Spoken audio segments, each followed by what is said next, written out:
Здравейте, приятели! Отново съм аз от Клуб Безопасни улици, град София. Днес мисля да ви прочета една статистика, а тя е следната. МВР обяви статистиката за началото на 2016 година на заседание между Ведомствената комисия по безопасност на движението, която се състоя на 7 юни 2016 година.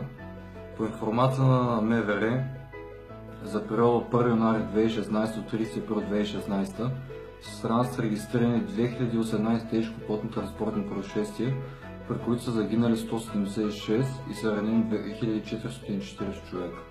Происшествията по вина на пешеходите са 1,34% през първите 4 месеца на 2016 година, т.е.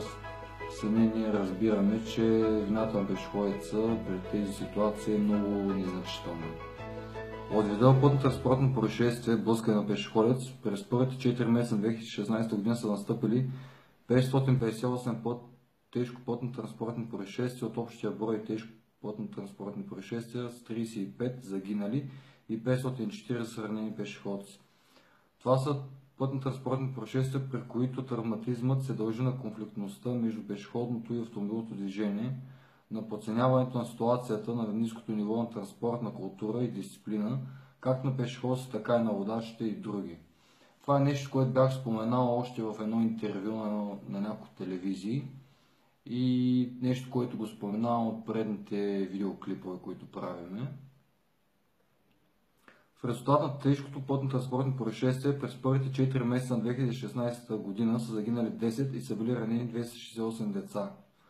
По вид на участък на пътно-транспортно происшествие, травматизмът сред подрастващите е разпределен както следва. Пътници 6 загинали, 137 ранени, като за 2015 година 3 са загинали, 99 ранени. Пешеходци 2 загинали, 96 ранени, като за 2015 година 2 загинали, 113 ранени. Водачи 2 загинали, 35 ранени, като за 2015 година 1 загинал и 24 ранени. Броят на загиналите деца пътници съставлява 60% от всички загинали деца през отчетния период на 2016 година, а броят на ранените деца пътници 51,12% от всички ранени деца през отчетния период на годината. Основната причина, водеща до настъпването на пътно-транспортно происшествие поради вина на водачите, е за първите 4 месеца за 2016 година, е несъобразена и превишена скорост, неправилни маневри, неправилно движение назад, неспазване на дистанция, навлизане на срещото движение и естествено употреба на алкохол. И тук мога да вметна вмешателство на наркотици и алкохол, т.е. ако си има водач ще се позволи да вземе наркотици и ги смеси с алкохол, тогава става, как да се изразя, манджа с грозде. Освен, че е опасен за себе си, опасен и за останалите хора на движение или участници за движение. Разпределението на пътно-транспортно происшествие по място.